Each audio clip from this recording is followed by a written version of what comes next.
Every single day, there's a voice inside your head that never seems to stop talking. It narrates your life, defends your opinions, reacts to criticism, and constantly seeks approval from others. But here's the truth.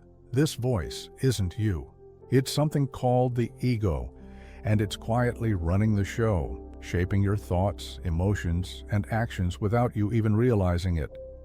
The moment you become aware of its tricks, you can begin to take back control of your life. The ego is essentially the identity you've constructed for yourself over time. It's a patchwork of your experiences, memories, fears, desires, and societal conditioning. It convinces you that you are your thoughts, your emotions, your achievements, and even your failures. But when you look deeper, you start to see that the ego is just a collection of mental patterns, a kind of mental software running in the background. It's not the real you. Think about how quickly the ego reacts when it feels threatened. If someone criticizes you, there's an instant surge of defensiveness, frustration, or even self-doubt. The ego perceives criticism as an attack because it thrives on being right, respected, and validated. But what if you didn't react?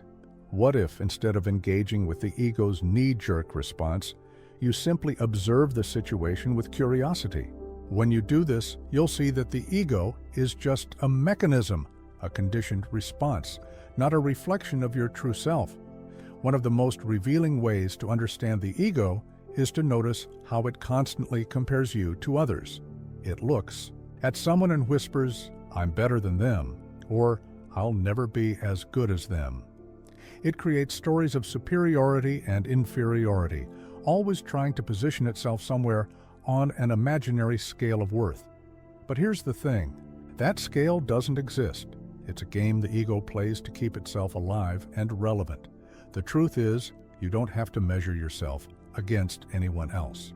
The moment you stop engaging in comparison, the ego begins to lose its grip on you. Another way the ego controls you is through attachment. It clings to ideas, identities, and beliefs as if they define who you are. Have you ever felt personally attacked when someone disagreed with you? That's the ego at work. It identifies so strongly with your thoughts and opinions that it perceives any challenge to them as a threat to your very existence. But here's the reality. You are not your beliefs, and you are not your opinions. These things change over time.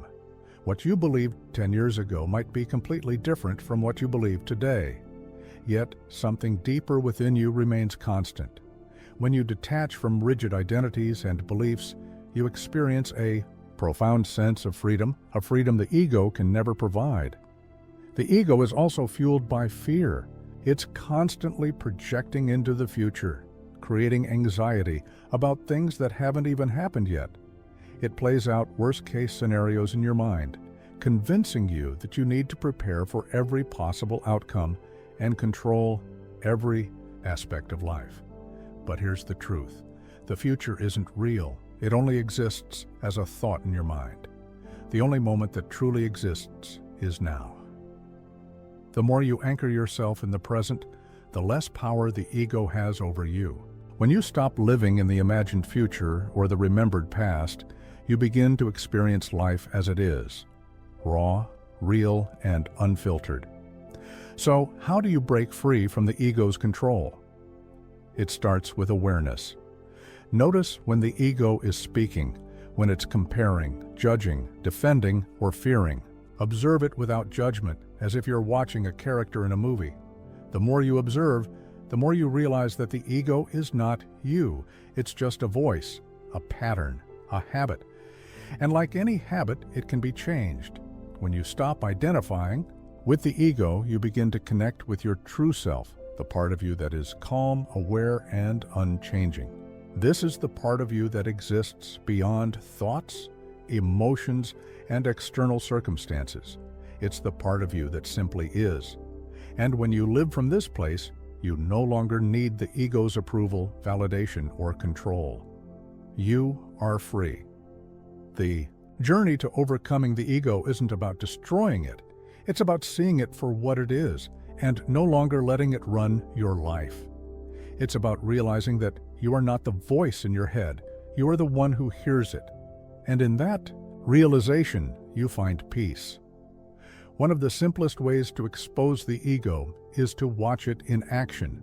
The next time you feel insulted, defensive, or superior, pause for a moment. Notice the reaction happening inside of you. Who is reacting? If you can step back and observe the feeling without identifying with it, you'll see something incredible. The ego is just a pattern, and patterns can be changed. Here's something else to consider. The ego thrives on external validation. It constantly seeks approval, attention, and recognition. Think about how much time you've spent trying to prove yourself to others, whether through achievements, appearance, or status. The ego wants to be seen in a certain way, and when it doesn't get that validation, it creates frustration, insecurity, or self-doubt. But here's the truth. You don't need external validation to feel whole. The moment you stop chasing approval, you take your power back. The ego also loves to keep you trapped in the past. It clings to old wounds, holding on to grudges and regrets, and convinces you that you are your past experiences. But the past is gone. It only exists in your memory. Carrying old pain only strengthens the ego's hold over you. When you realize that you can let go, that you don't have to replay old stories, you start to break free. Another trick of the ego is its obsession with control. It wants to control outcomes, how people perceive you, and even the future. But control is an illusion. No matter how much you plan or predict, life will unfold in ways you can't always expect. The more you surrender to this reality, the more peace you find. The ego hates uncertainty, but your deeper self doesn't need certainty. It thrives in the present moment. When you start to see through the ego's illusions, life begins to feel different. You no longer react to everything, you don't take things so personally, and you stop seeking validation from the outside world. You begin to experience life as it truly is, without the distortions of the mind. And this is where real freedom begins. The ego thrives on identity. It constantly labels you, telling you, I am successful, or I am a failure. It says, I could never do that, but these labels are nothing more than mental constructs. They are not you. You existed before any label was attached to you, and you'll continue to exist even if those labels disappear. If you've ever gone through a major life change and felt lost, it's because the ego lost one of its labels and didn't know what to cling to. But the real you isn't lost. It was never the label in the first place. The ego creates attachment to opinions. Have you ever felt the urge to argue even when it doesn't matter? That's the ego wanting to be right. It attaches itself to beliefs as if they were a part of your body, as if letting go of an opinion means losing a piece of yourself. But opinions change. What you believed 5 years ago might not be what you believe today. If opinions can shift, then they are not your true essence. Holding on to them too tightly only fuels conflict, stress, and division. When you recognize this, you don't have to fight every battle. You can listen without reacting. The ego creates enemies where there are none. If someone disagrees with you, the ego takes it personally. It sees opposition as an attack, rather than just a different perspective. This is why so many arguments escalate, because the ego isn't defending an idea, it's defending itself. But the moment you pause and detach from this reaction, you realize that someone else's opinion has no power over you unless you give it power. When you don't take things personally, you become unshakable. Before we continue, if you're finding this valuable, take a second to subscribe and turn on notifications. It's completely free and helps grow this community of people looking for deeper self-awareness and real transformation. Plus, you won't miss the upcoming videos that will take this understanding even further. The ego loves playing the victim. It tells you that life is unfair, that people don't appreciate you, and that the world is against you. It makes you focus on what's missing rather than what's present. But here's the truth. The ego loves feeling like a victim because it allows it to avoid responsibility. It convinces you that you have no control when, in reality, you always have control over how you respond.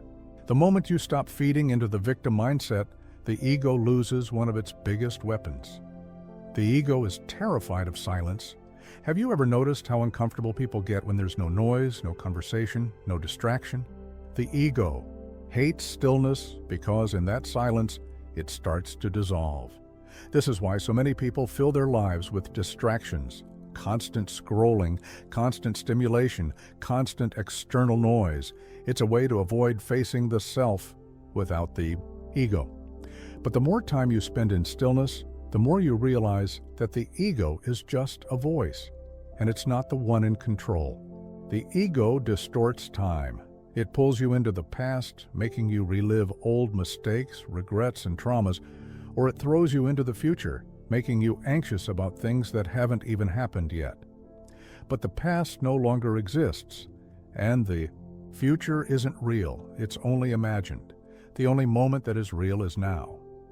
When you recognize that all suffering happens in the mind's idea of time, you begin to live more fully in the present.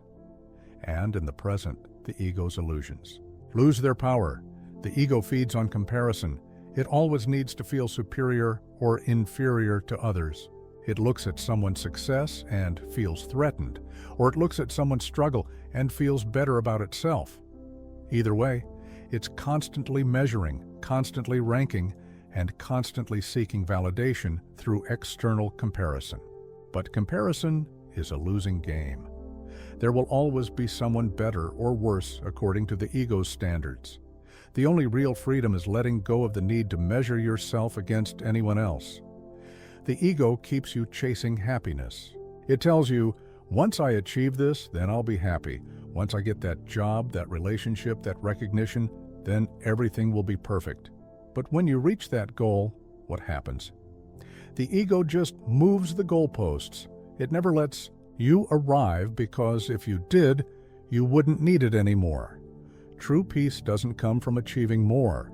It comes from realizing that you don't need to chase anything to be complete. You already are. The ego attaches itself to suffering.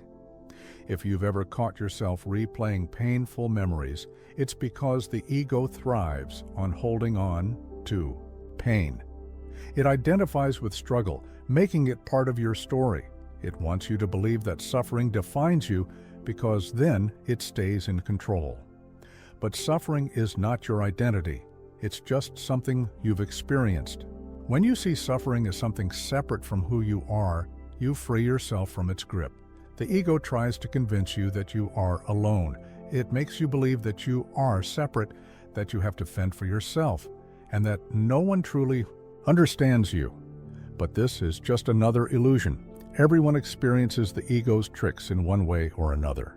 The struggles you face are not unique to you. They are part of the human experience. And when you see that, you stop feeling so isolated. You realize that beyond the ego, there is connection, presence, and something far deeper than the false self it creates. Thank you for watching. The fact that you made it this far means you're already seeing the ego for what it really is. If this video resonated with you, don't forget to like and subscribe so you won't miss the next one. Turn on notifications so you can keep going deeper into this journey. Your support means a lot, and I appreciate you being here. See you in the next one.